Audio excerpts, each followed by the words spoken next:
A.W. Tozer once said that you can bring 100 pianos together. ടോസർ എന്ന ആള് ഒരിക്കൽ ഇങ്ങനെ പറയുകയുണ്ടായി, നിങ്ങൾക്ക് 100 പിയാനോകൾ ഒരുമിച്ച് കൊണ്ടുവരാം. How do you tune them? He asked. ഇതിനെയെല്ലാം എങ്ങനെയാണ് ശ്രുതി ചിട്ടപ്പെടുത്തുന്നത് എന്ന് ചോദിക്കും. You can't tune them one with the other. ഒരു പിയാനോ കൊണ്ട് മറ്റൊരു പിയാനോയുടെ ശ്രുതി ചിട്ടപ്പെടുത്തുന്നത് നിശ്ചയിക്കുന്നത് സാധിക്കുകയില്ല. He says you need a tuning fork. നമുക്ക് ശ്രുതി ചിട്ടപ്പെടുത്തുന്നതിനായിട്ടുള്ള ഒരു ചവണ ആവശ്യമുണ്ട്, അതുകൊണ്ടാണ് ഇത് സാധിക്കുന്നത്. And if each of the 100 pianos will be tuned according to that tuning fork, then they will all be in harmony. 100 പിയാനോകളും ഒരു ട്യൂണിംഗ് ഫോർക്കിന്റെ അല്ലെങ്കിൽ സ്വരം ചിട്ടപ്പെടുത്തുന്ന ഈ ചവണയുടെ ബലത്തിൽ ചിട്ടപ്പെടുത്തുകയാണെങ്കിൽ 100 എണ്ണത്തിനും സ്വരൈക്യത്തോടുകൂടെ വാദ്യം ഉതിർത്തുവാൻ സാധിക്കും. Christian unity is not something just sociological. നമ്മുടെ ഇടയിലുള്ള ഐക്യത എന്ന് പറയുന്നത് സാമൂഹ്യമായി നാം സൃഷ്ടിക്കുന്ന ഒന്നല്ല. It is not just you and I getting together. ഞാനും നിങ്ങളും ഒരുമിച്ച് വരുന്നത് കൊണ്ട് ഉണ്ടാവുന്ന ഒന്നല്ല. It is you and I getting together with Jesus.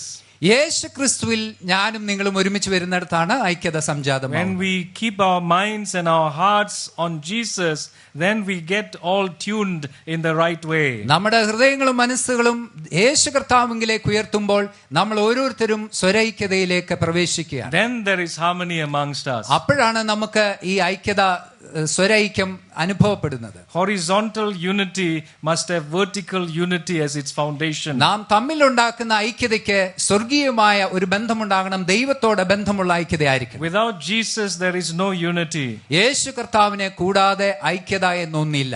Without the Trinity there is no unity in our midst. തൃത്വത്തെ കൂടാതെ നമ്മുടെ ഇടയിൽ ഐക്യത ഉണ്ടാകുക സാധ്യമല്ല തന്നെ. So we must pray. അതുകൊണ്ട് നാം ഒരുമിച്ച് പ്രാർത്ഥിക്കണം. We must stick close together around the triune God. തൃത്വമായ ദൈവത്തിന് ചുറ്റും നാം കൈകോർത്ത് ഒരുമനയോടെ അടുത്തു വരണം. When we do that, God works in our midst. അങ്ങനെ നാം ചെയ്യുന്ന പക്ഷം ദൈവം നമ്മിലൂടെ പ്രവർത്തിക്കുവാൻ തുടങ്ങും. Then we know that the church will go on and on and on until Christ comes back.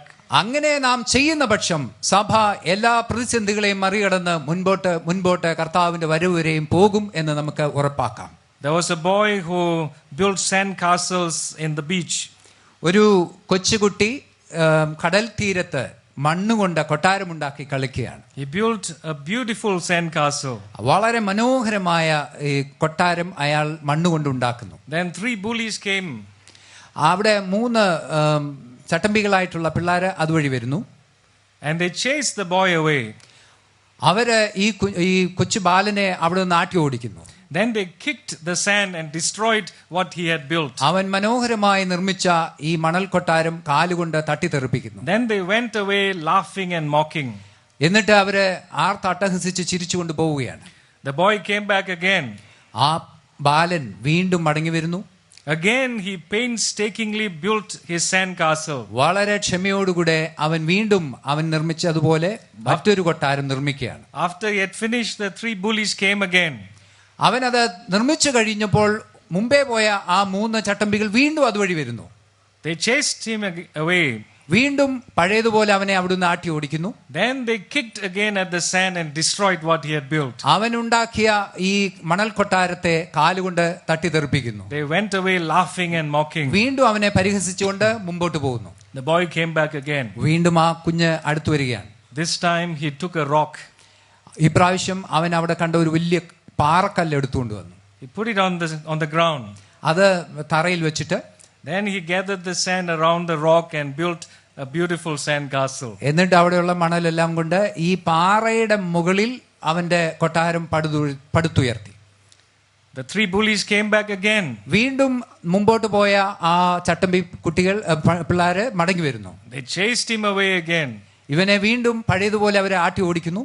But not realizing the truth, they kicked against the sand castle. ഈ മണൽ കൊട്ടാരത്തിന്റെ ഉള്ളിൽ ഒരു വലിയ പാറക്കല്ല് ഇരിക്കുന്നെന്ന് അറിയാതെ അതിനെ അവര് ആഞ്ഞു തൊഴിക്കുന്നു. They howled in pain. തൊഴി കഴിഞ്ഞതും എന്റെ അയ്യോ എന്നവരെ നിലവിളിക്കുന്നു. And went away limping. ഞൊണ്ടിക്കൊണ്ട് അവിടെ നിന്ന് പോവുകയും ചെയ്തു. Do you remember the Lord Jesus Christ who said, "On this rock I will build my church and the gates of hell cannot prevail against it. കർത്താവ് പത്രോസിനോട് പറഞ്ഞത് നമുക്ക് ഓർമ്മയുണ്ടല്ലോ, ഈ പാറമേൽ ഞാൻ എന്റെ സഭയെ പണിയും, പാതാള ഗോപുരങ്ങൾ അതിനെ പിടിച്ചടക്കുകയും. Where the church is more than a sand castle, where the church is built on the rock of the foundation of our faith, there the church will prevail. നമ്മുടെ സഭകൾ വെറും മണൽ കൊട്ടാരങ്ങളല്ല, ക്രിസ്തു എന്ന പാറമേൽ അടിസ്ഥാനപ്പെട്ട് പണിതതാണെങ്കിൽ ആർക്കും അതിനെ പിടിച്ചടക്കാൻ സാധ്യമല്ല. No matter what challenges we face, നാം എത്ര ഗൗരവമായ വെല്ലുവിളികളെ അഭിമുഖീകരിക്കുന്നുവെങ്കിലും, as long as Christ is the foundation of our lives, നമ്മുടെ ജീവിതത്തിന്റെ അടിത്തറ ക്രിസ്തുവെങ്കിൽ, the foundation of our unity, നമ്മുടെ ഐക്യതയുടെ അടിസ്ഥാനം കർത്താവാണെങ്കിൽ, the foundation of our togetherness, നമ്മുടെ യോജിപ്പിന്റെ ഐക്യത അടിസ്ഥാനം കർത്താവാണെങ്കിൽ, then nothing can destroy us. ഒരിക്കലും ആർക്കും ഒന്നിനും അതിനെ തകർക്കുവാൻ സാധ്യമല്ല. Because Jesus has promised it. കാരണം കർത്താവ് അത് നമുക്ക് വാക്ക് തന്നിട്ടുള്ളതാണ്. I want to close by saying that the problem of unity usually lies in our own hearts. ഒരു കാര്യം കൂടെ പറഞ്ഞ് ഞാൻ അവസാനിപ്പിക്കട്ടെ. ഐക്യതയുടെ ഏറ്റവും വലിയ പ്രശ്നം നമ്മുടെയൊക്കെ ഹൃദയങ്ങളിലാണ് എന്ന് ഞാൻ നിങ്ങളെ ഓർപ്പിക്കട്ടെ. We each have to ask this question: am I contributing in some way to Christian disunity? ഇത് വാസ്തവത്തിൽ നാം ഓരോരുത്തരും നമ്മളോട് തന്നെ ചോദിക്കേണ്ട കാര്യമാണ്. ക്രിസ്തീയ അനൈക്യത്തിന് ഞാൻ കാരണക്കാരനാണോ കാരണക്കാരിയാണോ എന്ന്. You remember the song which goes, "Let there be peace on earth and let it begin with me." ഇങ്ങനൊരു ഗാനമുണ്ട്. ലോകമെമ്പാടും സമാധാനം വ്യാപിക്കട്ടെ, അത് എന്നിൽ നിന്ന് ആരംഭിക്കട്ടെ. Let there be peace on earth, the peace that was meant to be. ലോകത്ത് സമാധാനം വ്യാപിച്ചു പടരട്ടെ, ദൈവം ആഗ്രഹിക്കുന്നത് പോലെയുള്ള ഒരു സമാധാനം. With God as our Father, brothers all are we. ദൈവം പിതാവും നാം എല്ലാം പരസ്പരം സഹോദരങ്ങളുമായ ഒരു അനുഭവം. Let me walk with my brother in perfect harmony. ഞാൻ എന്റെ സഹോദരന്റെ സഹോദരിയുടെ കൈപിടിച്ചുകൊണ്ട് പരിപൂർണമായ ഐക്യതയിൽ നടക്കുവാൻ ഇടയാകട്ടെ. When we turn our lives to Jesus, we find peace with God. നാം നമ്മുടെ ജീവിതത്തെ ദൈവത്തിങ്കിലേക്ക് തിരിക്കുന്നുവെങ്കിൽ ദൈവത്തിൽ നിന്ന് സമാധാനം നാം അനുഭവിക്കും. And in that peace with God, we can find peace with one another. നാം ദൈവത്തോട് സമാധാനം പ്രാപിക്കുന്നുവെങ്കിൽ സഹോദരങ്ങളോട് അത് നൽകുവാനും നമുക്ക് സാധിക്കും. Let us pray. നമുക്ക് പ്രാർത്ഥിക്കാം. Heavenly Father, we ask that you lift us up to the heavenly places. സ്വർഗീയ പിതാവേ, നീ ഞങ്ങളെ സ്വർഗീയമായ ആ ഉന്നതങ്ങളിലേക്ക് ഉയർത്തണമേ എന്ന് ഞങ്ങൾ പ്രാർത്ഥിക്കുന്നു. Help us to see the greatness and the majesty and the glory of God.